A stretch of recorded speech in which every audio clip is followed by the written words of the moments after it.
Hello viewers, आज मैं जिस टॉपिक की आपसे डिस्कस करना चाह रही हूँ उस टॉपिक का नाम है इंटेस्टाइनल ऑब्स्ट्रक्शन। टॉपिक स्टार्ट करने से पहले हमेशा की तरह याद दिलाना चाहूँगी, अगर आप लोगों ने मेरे चैनल को सब्सक्राइब नहीं किया है तो प्लीज़ आप लोग मेरे चैनल को जरूर सब्सक्राइब कर लीजिएगा। और अगर वीडियोज़ के अंदर जो इन्फॉर्मेशन है वो अगर आपको इन्फॉर्मेटिव लगती है तो आप लाइक ज़रूर कीजिएगा। कोई अगर आपको क्वेश्चन है तो आप मुझे वो कमेंट बॉक्स में लिख के पूछ सकते हैं। मैं आपको बताना चाहूँगी कि मेरे जितने भी जो टॉपिक हैं वो जो CCM का सिलेबस है शल्य तंत्र का UG और PG स्टूडेंट्स का, उसी के अकॉर्डिंग मैंने अपनी सभी वीडियोस बनाई हैं और आगे भी बनाऊँगी। तो आई होप जितने भी MD यानी कि PG या फिर UG के जो भी स्टूडेंट्स हैं उनको ये एक इन्फॉर्मेटिव पर्पज़ से हेल्पफुल मिले ड्यूरिंग रिविजन और एग्जामिनेशन टाइम। सो अब मैं टॉपिक स्टार्ट करती हूँ। मैंने टॉपिक का जैसे कि नाम बताया है intestinal obstruction. Intestinal obstruction UG के स्टूडेंट्स के लिए काफ़ी कॉम्प्लिकेटेड अपने आप में कॉम्प्लिकेटेड टॉपिक हो जाता है, क्योंकि इंटेस्टाइनल ऑब्स्ट्रक्शन के अंदर नंबर ऑफ सिम्टम्स होते हैं और वो सिम्टम्स क्या हैं, सिम्टम्स अपने आप में एक अलग अलग डिजीज़ के रूप में आते हैं। तो इसलिए ये टॉपिक काफ़ी बड़ा है और एक पार्ट में ये कंप्लीट नहीं हो सकता, तो इसलिए मैं इसको थोड़ा थोड़ा करके अलग अलग पार्ट में आपको समझाने की कोशिश करूँगी। PG स्टूडेंट्स के लिए भी स्टार्टिंग में, क्योंकि जैसे मैंने बताया कि एज ए सिम्टम्स और कोज, वी कैन से कोज ज़्यादा बेटर टर्म रहेगी। इंटेस्टाइनल ऑब्स्ट्रक्शन के जो कोजेज़ हैं वो अपने आप में एक अलग अलग पूरी डिजीज़ है अगर हम उसको समझने चले तो इसलिए ये काफ़ी बड़ा टॉपिक है और काफ़ी इंटरेस्टिंग भी है और काफ़ी इम्पोर्टेंट भी है। ठीक है, क्लिनिकल पॉइंट ऑफ व्यू से भी बहुत इम्पोर्टेंट है, क्योंकि पेशेंट जनरली आपके क्लिनिक पर आते हैं। ठीक है, प्रैक्टिकल पॉइंट ऑफ व्यू से भी काफ़ी इम्पोर्टेंट है। तो सबसे पहले मैं बात करती हूँ intestinal obstruction. Intestine means small और लार्ज इंटेस्टाइन, कहीं पे भी हो सकती है। ऑब्स्ट्रक्शंस मीन्स रुकावट।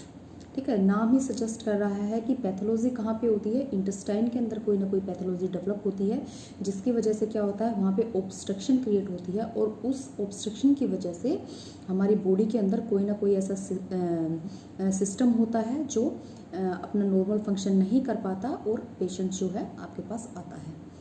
तो अब हम बात करेंगे कि सबसे पहले हम इसकी क्लासिफिकेशन देख लेते हैं।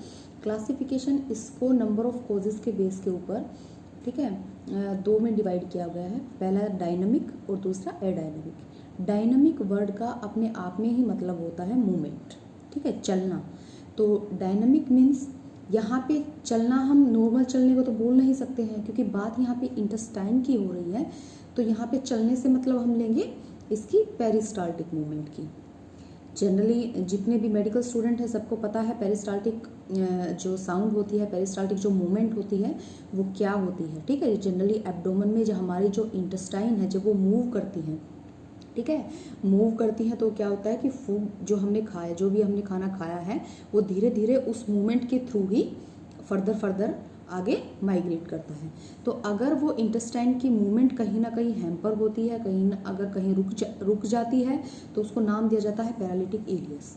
ठीक है, लेकिन अगर हल्की फुल्की भी अगर उसमें कमी आती है तो वो क्या होता है, हमारे फूड का जो डाइजेशन होता है वो कंप्लीट तरीके से, मतलब फ्रॉम माउथ टू फीकल, जब तक एनस के थ्रू फीकल मैटर बन के जब तक बाहर नहीं आ जाता तब तक पूरा डाइजेशन जो एक साइकिल होती है वो कंप्लीट नहीं मानी जाती है। तो पेरिस्टाल्टिक मूवमेंट अगर इंटेस्टाइन में नहीं होगी, कहने का मतलब, तो आपका जो फूड का जो प्रोसेस है, जो फर्दर डाइजेशन का जो प्रोसेस है, उसके बाद जो फीकल मैटर बनने का या फिर बाहर आने का जो प्रोसेस है वो आपका बीच में रुकावट पैदा कर देगा। ठीक है, तो पेरिस्टाल्टिक मूवमेंट थी। पेरिस्टाल्टिक के बारे में तो पहले मैंने बताया कि व्हाट इज डायनामिक एंड एयरडायनामिक। तो डायनामिक क्या होगा, डायनामिक के अंदर क्या होगा कि पेरिस्टाल्टिक मूवमेंट प्रेजेंट होगी against mechanical obstruction. Dynamic obstruction is the obstruction in which peristaltic movement is present against mechanical obstruction. Where adynamic obstruction is that obstruction in which peristaltic movement is absent और we can say very low. ठीक है, ये generally किस case में हो सकती है, इसका अगर हम कोजेस की बात करें, जनरली ये तीन से चार कोज ही पाए जाते हैं। ठीक है, मैक्सिमम अगर देखा जाए तो सबसे पहले कोजेस की अगर मैं एडाइनमिक की बात कर लेती हूँ, क्योंकि मैंने बताया कि 3 से 4 कोजेस ही होते हैं। तो पहला हो सकता है ये जनरली ये नॉन प्रोपल्सिव फॉर्म के अंदर पाई जाती है। क्या हो सकते हैं वो नॉन प्रोपल्सिव? हो सकता है कि मेसेंट्रिक वेस्कुलर डैमेज कुछ हो जाए, वेस्कुलर ओक्लूजन कुछ हो जाए, तो उस केस में हो सकता है। नेक्स्ट क्या हो सकता है? इंटुसेप्शन हो जाए। इंटुसेप्शन मैं आपको फर्दर वीडियो से बताऊंगी, अपने आप में ही वो एक अलग डिजीज मानी जाती है, ठीक है। लेकिन इंटरसेप्शन की वजह से भी क्या होता है कि ऑब्स्ट्रक्शन कोज होता है, तो इसलिए हमें इसे एरोडायनेमिक में हम रख रहे हैं। नेक्स्ट वोल्वुलस फॉर्मेशन हो सकती है। वोल्वुलस भी अपने आप में एक कॉम्प्लेक्स टर्म है, ठीक है। ये भी मैं आपको फर्दर उसमें बताऊंगी। मतलब अभी मैं सिर्फ कॉजेज के नाम बता रही हूँ, ठीक है। कॉजेज क्या क्या हो रहे हैं मैं सिर्फ वो बता रही हूँ। फर्दर वीडियोज़ में आपको फर्दर मतलब इस इनकम्प्लीट के जो टॉपिक है इनके बारे में एक वीडियोस आपकी बना के डाली जाएगी। तो मैंने बताया कि इंटरसेप्शन हो सकता है, वोल्वुलस हो सकता है, वेस्कुलर ओक्लूजन हो सकता है, ठीक है। या फिर जनरल इंटेस्टाइनल ऑब्स्ट्रक्शन भी हो सकता है, जनरल ऑब्स्ट्रक्शन भी हो सकता है किसी भी वजह से। तो ये आपके एरोडायनेमिक के अंदर आ गए। दूसरा, या फिर जैसे मैंने बताया था एरोडायनेमिक के अंदर मैंने ऊपर टर्म बताया था कि एरोडायनेमिक के अंदर क्या होता है कि पेरिस्टाल्टिक एब्सेंट हो जाती है। पेरिस्टाल्टिक एब्सेंट हो गई तो उसको हम जनरली क्या बोल सकते हैं? पैरालिटिक इलियस भी बोल सकते हैं, ठीक है। तो क्या होगा? पैरालिटिक इलियस हो सकता है। Next pseudo obstruction. Pseudo obstruction मैंने बताया कि शूडो मतलब अपने आप में क्या होता है? फाल्स ऑब्स्ट्रक्शन, ठीक है। तो शूडो ऑब्स्ट्रक्शन हो सकता है, पैरालिटिक इलियस हो सकता है, या फिर कोई भी जो मैंने रिमेनिंग जितने भी जो बताई हैं जैसे ओक्लूजन्स हो सकता है, ये सब हो सकते हैं। ये 4 से 5 कोज जो होते हैं जनरली एरोडायनेमिक के अंदर आते हैं। फिर बात आती है डायनेमिक। डायनेमिक में नंबर ऑफ कोजेस थोड़े से ज़्यादा हैं, तो इसलिए हमने उन्हें क्या किया है? एनाटॉमी की साइट देखते हुए हमने उसको तीन कैटेगरी में कैटेगराइज कर लिया है। फर्स्ट, इंट्राल्यूमिनल, ठीक है।